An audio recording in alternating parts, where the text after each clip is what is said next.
Illinois and Indiana, the land of Lincoln. The Hoosier State. Let's go! Let me hear it!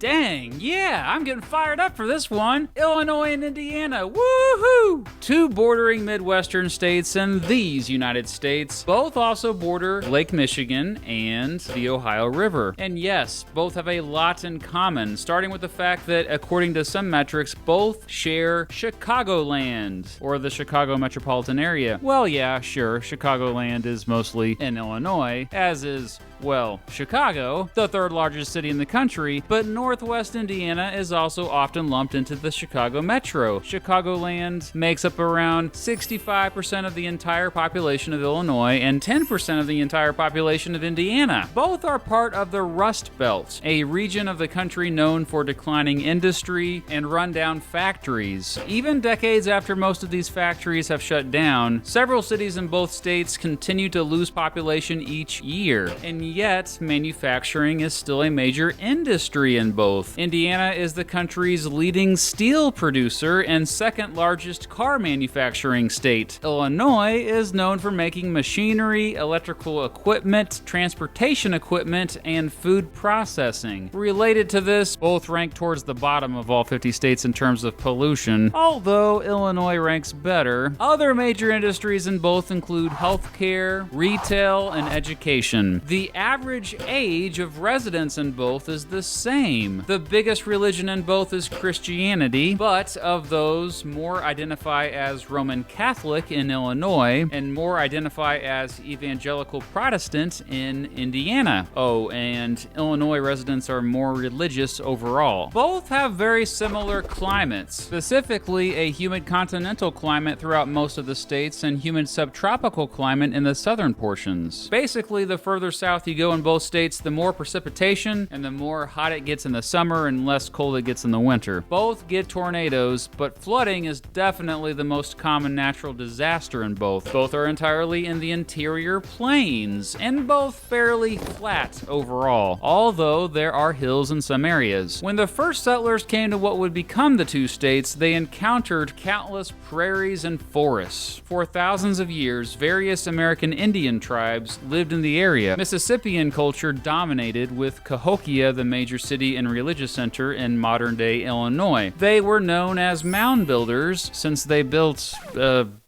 mounds. Several Algonquian tribes also resided in modern-day Illinois and Indiana. The first Europeans to check out both were the French explorers Louis Joliet and Jacques Marquette. I am horrible at French pronunciations. Illinois gets its name from another French dude named René Robert Cavalier Sire de la Salle, oh boy, who explored the area in the 1600s. He named a river after a group of American Indian tribes known collectively as the Illinois Confederation, or Illinois, which translates to, quote, the best people. So Illinois has that going for them. Later, the state name came from the river. So anyway, yeah, the French declared modern-day Illinois and Indiana as part of the French Empire, of course, and they held control until the French and Indian War ended in 1763, when the British took over because they, won the war. A Philadelphia trading company promptly came out that way to make some money and, long story short, ended up working out a deal to get some land out there. They called the area Indiana, or, quote, land of the Indians. Wow, how creative. But there is still confusion on where the Hoosier nickname came from. Was it because people would say, "Who's here?" when people approached their house? Well, maybe, but many say Hoosier was a term used to describe country bumpkins, or after a dude actually named Hoosier, who had a gang of workers who settled there later on. Anyway, back to history. After the British took control of modern-day Illinois and Indiana, they immediately found themselves at war again, this time with a huge alliance of American Indian tribes. It was known as Pontiac's War, or Pontiac's Rebellion. After winning that one, the British had to deal with their 13 colonies rebelling a few years later, but they lost that one, and the United States became a country taking over the area. Well, the Americans also had to deal with other American Indian rebellions since settlers kept stealing their lands and breaking treaties. Go figure. But more and more Americans moved out that way, and on July 13th, 1787, both modern-day Illinois and modern-day Indiana became part of Northwest Territory. In those early years, some settlers brought slaves with them, and there was a bit of conflict over whether or not it should be legal in that territory. Congress created Indiana Territory in 1800, and yep, future Illinois was part of it, but it became its own territory in 1809. After William Henry Harrison, the first governor of Indiana Territory and later 9th president, was a bit shady with the Treaty of Fort Wayne, Indiana found itself at war again, this time with Tecumseh's War, or Tecumseh's Rebellion. Tecumseh, a Shawnee chief, and Harrison had a long history of hating each other. For years, American Indian leaders were getting aid from and making secret deals with the British and Canada, and this was one of the causes of the War of 1812. Both Illinois and Indiana saw a lot of action during that war. Indiana entered the Union as a free state in 1816, and Illinois also entered the Union as a free state 2 years later. By 1830, Indiana had more than twice as many people as Illinois, but both would grow significantly in the coming decades thanks to the building of canals and later railroads. After his people, the Sauk, lost their land in another shady treaty, a chief named Black Hawk led an attack against Americans in western Illinois. This led to what became known as the Black Hawk War and was the last major American Indian conflict in both states. By 1860, Illinois had surpassed Indiana in population. Both states contributed significantly to the Union effort during the American Civil War. After that war was over, the population in both states shifted to the north, but while Chicago obviously dominated, cities in both attracted immigrants and African Americans from the south. It was the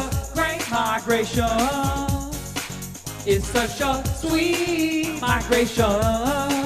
Both states were ahead of most of the rest of the country, passing progressive legislation at the end of the 1800s. In the 1900s, Illinois was generally known for two things: being an industrial and cultural hub for the country, and political corruption. Indiana was known that century from shifting from a mostly farming state to a mostly industrial one. Today, however, both are still considered agricultural states, but Illinois has more farms. As I started this video with, Illinois may be the land of Lincoln, as the beloved President Abraham Lincoln famously spent most of his adult life there, but he also lived in southern Indiana growing up. So how about some differences? First of all, Illinois has around 6 million more people. That said, the population of Illinois has been declining for several years while it's been steadily growing in Indiana. Most of that growth in the Indianapolis metropolitan area. Illinois borders 5 states, Indiana just 4, and Illinois is about 1.6 times bigger. Despite bordering each other, they're in different time zones. Well, parts of Indiana are also in the central time zone like Illinois. Yeah, Indiana has a long history of time zone confusion, by the way. Marijuana is completely legal for adults in Illinois. It's not legal at all in Indiana. Illinois has also historically had less strict laws regarding alcohol. However, it has very strict laws against fireworks, whereas Indiana lets you blow up all kinds of stuff on the 4th of July. Indiana residents tend to be more conservative. While Illinois residents tend to generally vote for Democratic Party candidates, Indiana residents tend to generally vote for Republican Party candidates. Despite being a swing state and electing Obama president in 2008, Indiana voters before that didn't vote for a Democrat for president since LBJ in 1964. More Illinois residents have college degrees. Illinois spends lots more per student on education. More Illinois residents are members of a union. Granted, that might be since Indiana has a right-to-work law and Illinois doesn't. According to Forbes magazine, Indiana is a much better state for business. A big reason why? Indiana residents pay much less in taxes than Illinois residents. However, the median household income is quite a bit higher in Illinois. Illinois. Plus, the minimum wage is higher there. The poverty rate is higher in Indiana. But you know what I'm going to say next, don't you? Yep, the cost of living is higher in Illinois. But come on, that's mostly due to Chicago having such a high cost of living. I mean, Chicago, which I said before is Illinois' biggest city, is 28% more expensive than Indianapolis, Indiana's biggest city. Well, what about the second largest cities? Okay, so get this. Fort Wayne, Indiana is 5% more expensive than Rockford, which is the largest city in Illinois outside of the Chicago metro. So see, Chicago warps it. Illinois has a more ethnically diverse population overall. 14.1% of Illinois residents were born in a foreign country compared with 5% of Indiana residents. Illinois has a more definite split that Indiana doesn't seem to have. That is the Chicago metro versus the rest of the state. Those outside of Chicago seem to have a love-hate relationship with the city. Chicago accounts for most of the economic prosperity of the state, but it also accounts for most of the political problems. Indiana has more property crime. Illinois,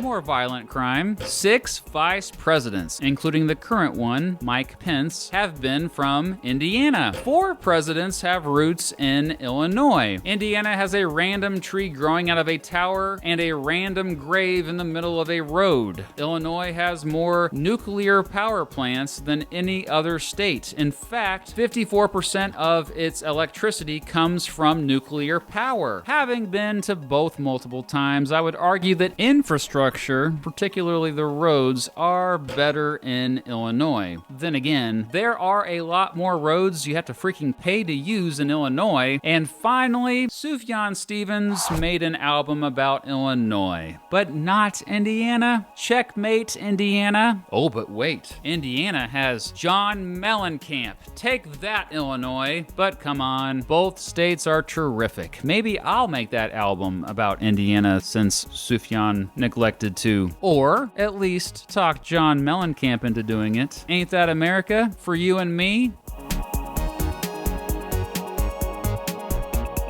No, it's not pronounced Illinois. Which state is better, Indiana or Illinois? Also, which states should I compare next for this series? I'm particularly confused about what to do with West Virginia since I'm comparing Virginia to Maryland, I've decided. Poor West Virginia. What am I gonna do with you? Also, here's my monthly shout out to all my Patreon supporters who donate at least $10 or more a month to my channel, starting with my biggest donors, Bradley Poole, Eric B. Woolman, Matt Standish, Alicia Solberg, Andrew B., Austin Rudolph, El Casper, Nick Everett, Sean Connett, Andrew Snyder, CJ Cavey, Demir Sarek, Jeff Quentin, John Johnson, Kit Walker, Lee Fortier, Zachary F. Parker, Pat Randolph, Laughlin McGregor, and Cal Stevens, my newest Patreon supporter. Thanks to all of you for supporting my channel, and thank you for watching.